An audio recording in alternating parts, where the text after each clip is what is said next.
C'est de tradition dans le monde de la haute finance. En marge des assemblées annuelles de la Banque mondiale et du Fonds monétaire international se joue l'avenir de certains pays sur la voie du développement. Et la Côte d'Ivoire réalise une bonne moisson à la première sortie du Premier ministre dans le quartier des institutions de Bretton Woods.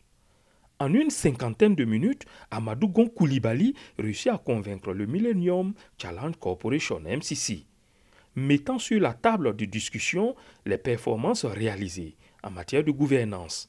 Après 5 ans de négociations et d'observations, le dossier MCC est ainsi bouclé. Résultat, ce sont 315 milliards de francs CFA que la Côte d'Ivoire peut encaisser au guichet MCC. Les relations sont excellentes avec le gouvernement de Côte d'Ivoire.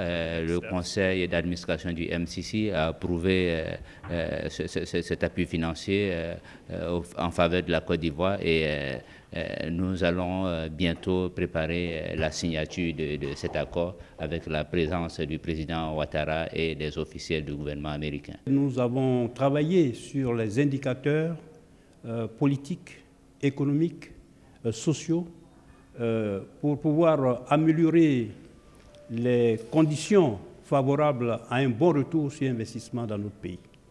Mais attention, l'argent a 2 destinations précises. Le secteur des infrastructures, c'est-à-dire du transport, pour la réhabilitation de certaines voies, en particulier au niveau d'Abidjan, pour adresser les problématiques de mobilité des personnes et des biens. Et la deuxième composante, c'est le renforcement des capacités donc des jeunes à travers la construction, à travers les projets qui favorisent l'emploi des jeunes, notamment les formations qualifiantes et l'accompagnement au niveau de la construction des infrastructures scolaires dans 2 zones particulières, c'est-à-dire la zone de San Pedro et la zone de Boaké, qui sont des zones de potentiel, j'allais dire, en termes de croissance. La signature de l'accord trouvé à Washington est prévue le 7 novembre prochain à Abidjan. Avant le MCC, le Premier ministre Amadou Gon Coulibaly était dans le bureau de l'agence multimédia de garantie des investissements, MIGA.